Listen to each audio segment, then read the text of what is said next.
Okay, we are recording this. Good. Okay, confronting uncertainty. So as I was thinking about this topic, it occurred to me that we might think about it from a Jewish perspective with three paradigms. That there are, probably there are hundreds of ways we could think about Judaism dealing with uncertainty, but I came up with three ways that I wanted to frame this talk in tonight. And then I put in some fun pictures so we don't get too bored. Uncertainty ahead. And isn't that life, right? Like, who knows what's coming? Who knows what's coming? If we're really honest with ourselves, life is only uncertain. Maybe we weren't as aware of that as we are now in the past year. But anyone that thought they knew what was coming was proved wrong, right? That there's some fundamental truth that we just don't know the future. So how do we deal with that? And I say that because I don't want to think of uncertainty as a exceptional event, as something that we run into when things aren't going right, but rather as a constant truth. Sometimes it's more uncomfortable than others. Sometimes we're better resourced to deal with uncertainty, but it's always part of our lives because we can't control the future as hard as we try. Rabbi, this is Frank. Just the way you describe that seems to me, rather than confronting uncertainty, perhaps it should be what we need to learn how to do is accept uncertainty or how to deal with uncertainty. Beautiful. I love that. Yep. I'm with you. Okay. So one thing I want to posit for us tonight is that confronting uncertainty or accepting uncertainty, as Frank so beautifully contributed, is the ultimate task of religion. It's one of the reasons why human beings have religious ways of looking at life. Religion helps us deal with what we don't understand and don't know, helps us make meaning.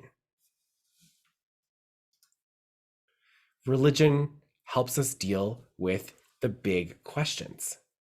What is the meaning of my life? What happens after I die? What is God? Why do I suffer? Why am I blessed?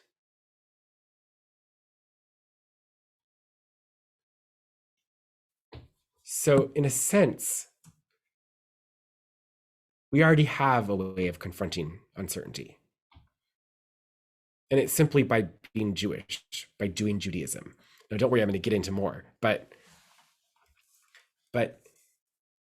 it seems to me that humans have always struggled with the huge questions, the existential questions.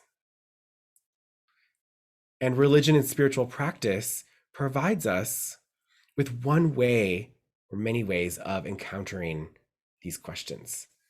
Some traditions offer very clear answers. This is what happens after you die. If you're looking for clear answers and concrete information, you have found yourself in the wrong religion, but you probably know that already. But I would say that Judaism has very rich and deep conversations about each of these questions, deeply rooted wisdom, lots that we can tap into to help us be in the uncertainty, to accept the uncertainty. Because of course we don't know the answers to these questions.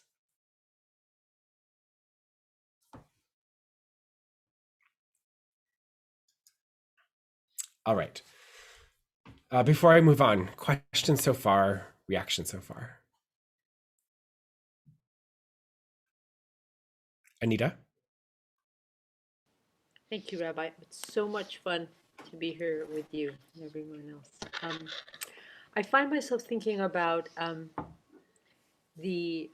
some things that are very, very certain in Judaism. Maybe you can talk about this, like the structure of the week and the structure of the year and the structure of the day. And these are certain things. And when we say, like the very, very beginning of Talmud, when do we say the Shema? It's like these are things that that there are certain answers to, even though there are a lot of different answers to. So I'm just thinking about how many answers we do have that are certain, that make a container for us in which to live with all the uncertainty. So that's what I was thinking. Yeah. You just did the rest of my talk. Oh gosh. No, you're Sorry. good. You're good. No, you're absolutely right. And it's a part we're going to get to. But yes, religion provides that container. Judaism provides that container. If we're willing to remember that it's human constructed, then it can make us a little more uncomfortable.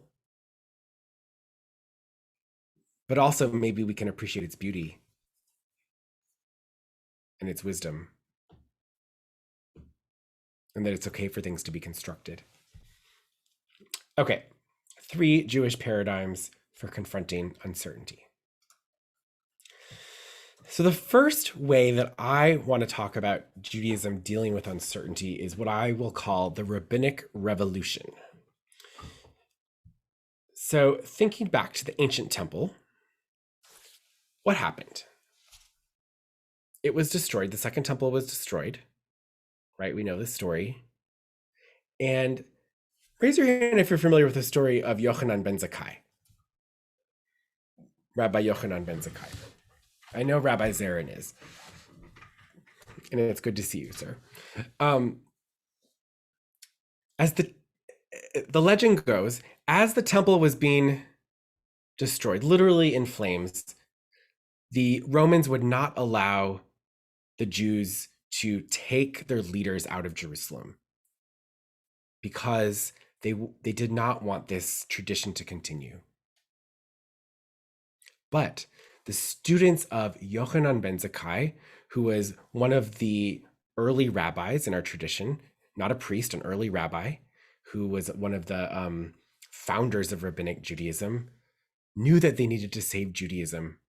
And so they put their teacher in a coffin. He was alive.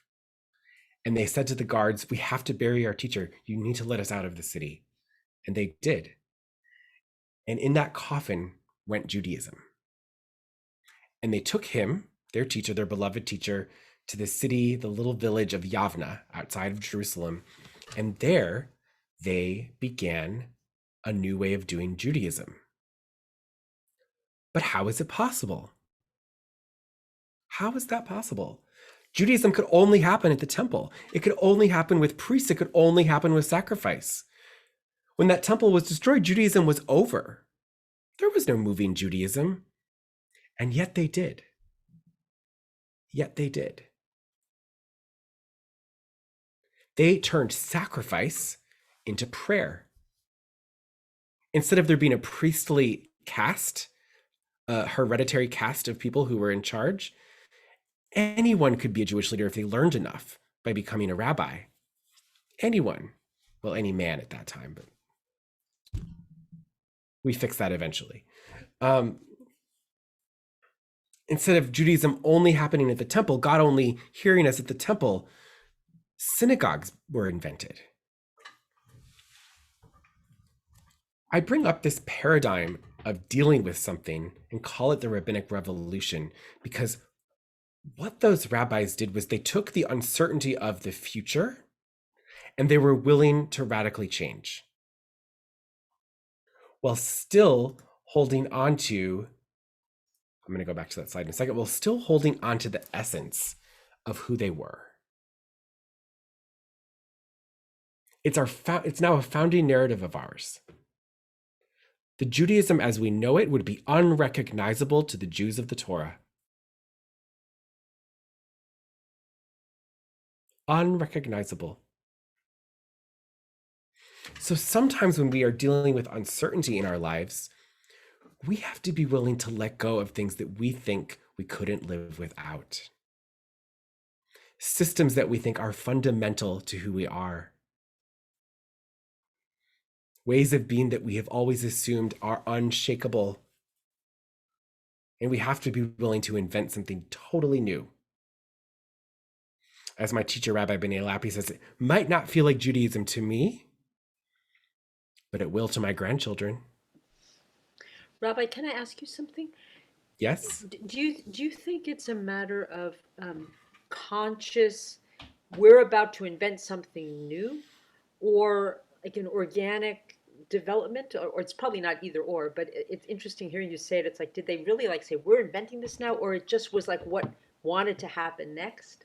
I wonder what you think about I think that's a great question. And I think we could look at it both ways. There's probably some wisdom from either approach, that perhaps there were people who really said, you know what, this isn't working, and we need to help our community find a new way. And there could have been great intention. And bringing great intention to uncertainty is a very powerful tool. And there also probably was some organic development. We know, for example, that there were rabbis and synagogues before the temple was destroyed. They were starting to pop up. It wasn't this clean break. The temple's destruction left a vacuum in which Rabbinic Judaism then flourished, but it was already starting to develop.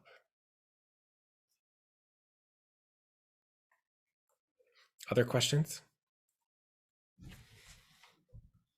Okay, so this first paradigm, the rabbinic paradigm, design a new system for a new world, stay rooted in the vision and values of what was.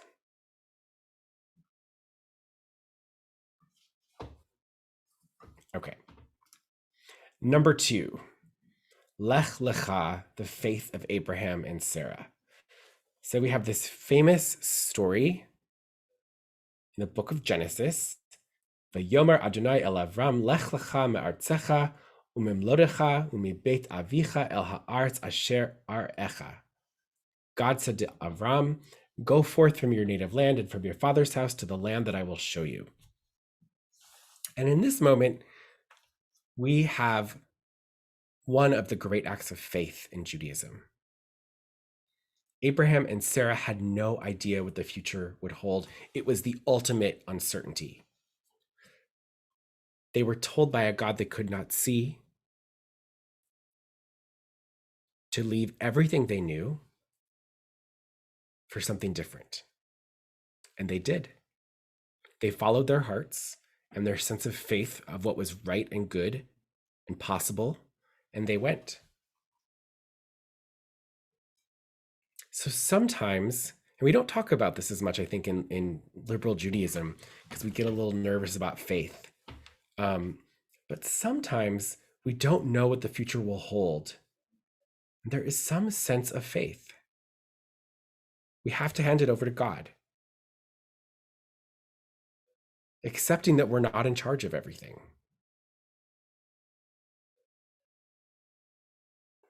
This is something that Rabbi Kushner references, like, you're not in charge all the time, buddy. That there's something spiritually powerful about that for us in our generation. We who are accustomed to controlling our destiny, or think we can. So one way of dealing with uncertainty, the second paradigm, is the Abraham and Sarah paradigm. I don't know what will be, but I'm going to have faith that I will figure it out when I get there. That there will be, my needs will be provided, that God is with me. However you understand God, that God is with me.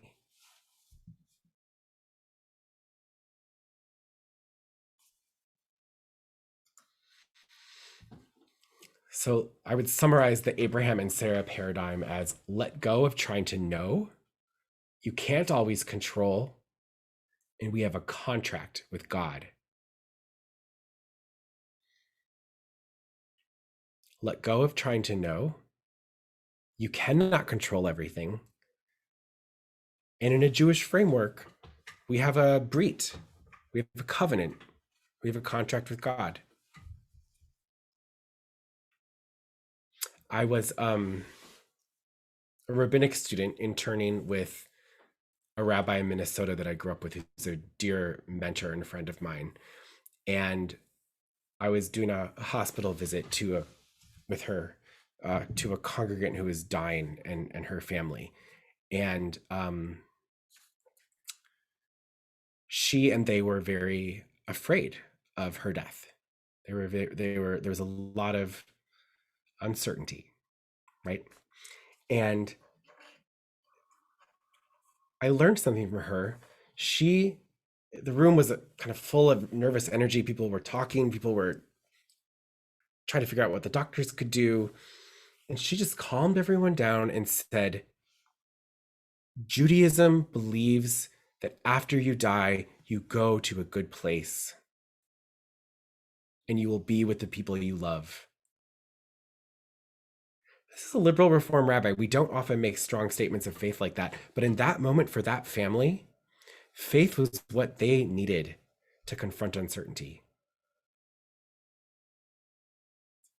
And she said it with all her heart. Our tradition believes that when you die, you go somewhere good. Now, we could point to the 10 other parts of our tradition that don't believe that. It doesn't matter. In that moment, that truth was a powerful piece of wisdom and tool for that family.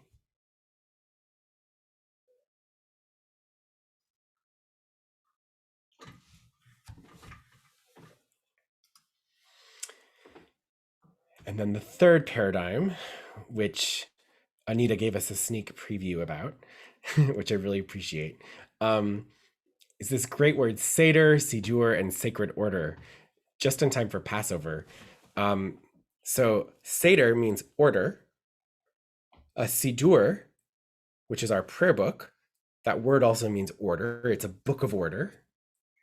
And it's a word that comes up a lot. And I would say that it's a Jewish strategy for ordering the cosmos. Judaism helps us make order out of the chaos. So we can't control the world. We don't know what's going to happen. But out of a sense of holiness in relationship with God and with each other, we have created this brilliant, brilliant system of order that helps us move through our lives, helps us be in community. I don't know what's going to happen this afternoon, but I know I'm going to say the Shema right now. Right?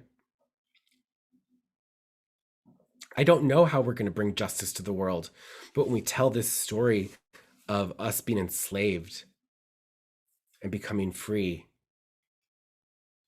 I'm regrounded in my values.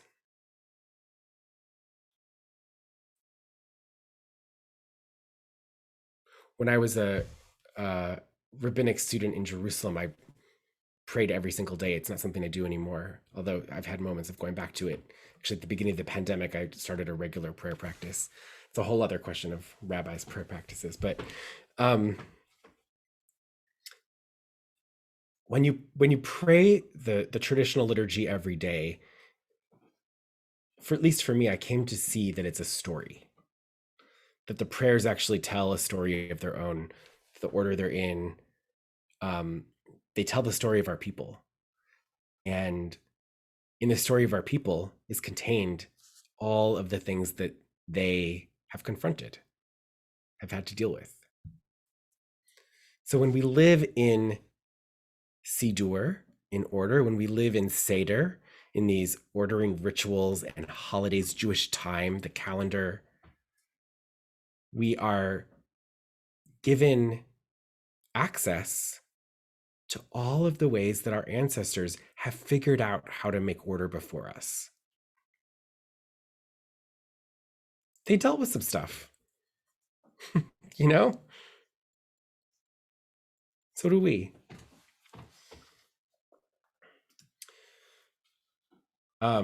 This is just a picture I found online. For those that read Hebrew, you can see it. For those that don't, this is just the steps of the Seder, the Passover Seder. And if, you may not be aware, but in addition to like there being an order that you tell the meals, there are these clear steps that you're supposed to follow that make a Seder, that make the meal what it is. And I don't know if you know, there's a traditional song, um, and in some families, you actually sing the order of the Seder when you start, and then at each step along the way. Can you see my mouse? So forgive me, I'm not a cantor, but I'm going to sing you this song just to reference it. And it's a really old song. Maybe it's Syrian in origin, I'm not sure, but Kadesh Urchatz Karpas Yachatz Magid Rachsa Motzi Matzah Maror Korech Shulchan Orech. Hey. Tafun Barech Hallel Nirtza. So Kadesh is wine, washing, vegetables, breaking the matzah, telling the story, washing again, saying the motzi over matzah, the bitter herbs, the korach, the shank bone, the meal. Tzafun is the afikomen. Barech is Birkat Hamazon. Hallel, the songs we sing after, and Nirtzah is the conclusion. So the point is that there's actually this song that we sing at the Passover Seder. And if you don't know a song for it, I highly recommend you invent one at your Seder. I know some friends who actually like have a little game where someone just has to put these words to whatever popular song they're into right now. So I've heard this to Beyonce, I've heard this to Michael Jackson, I've heard this to lots of different tunes. And it's a fun thing to do. And it really does, like, you sing the order as you go. So what you would do is when you get to Yachatz, the breaking of the matzah, you would go Kadesh Urchatz Karpas Yachatz, cut. And you do that the whole way through, and it's a nice thing. And we have this ordering paradigm. So the sacred order paradigm, the third paradigm of a Jewish way of confronting uncertainty, is that we can construct our own order amidst the uncertainty, and stories are our building blocks. We are a narrative people. Stories are our building blocks. So to review these three paradigms, number one, design something new. How do we deal with uncertainty? One, design something new. Two, have faith. And three, create sacred order. Design something new, have faith, and create sacred order. I'm going to stop the screen share. So that's what I came up with. I think we could probably mine the tradition for many, many other paradigms and many other ways of knowing how we are in moments of uncertainty, of accessing ancient wisdom about how to deal with those difficult moments or accept the truth of uncertainty. But I'd love to just hear some initial reactions to what I've presented.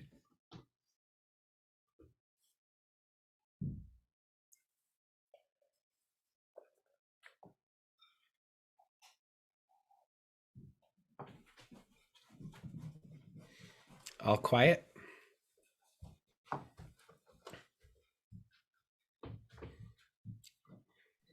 Well, I was really taken. Hi. Hi, Sharon. Hi. Congratulations on your baby. I was really taken with the last thing you said about stories as building blocks of our tradition. And I'm thinking that as humans, we make stories to make sense out of things, and just how much we need storytelling. And that sometimes, you know, as a parent, you will find if you don't explain something, your daughter, right? Kids will make up stories to make sense of things, and how much we need to, you know, let people know what's going on. So sorry, I'm in the dark. I'll turn on the light. No, it's great. Thank you very much. Sure. Any other reactions?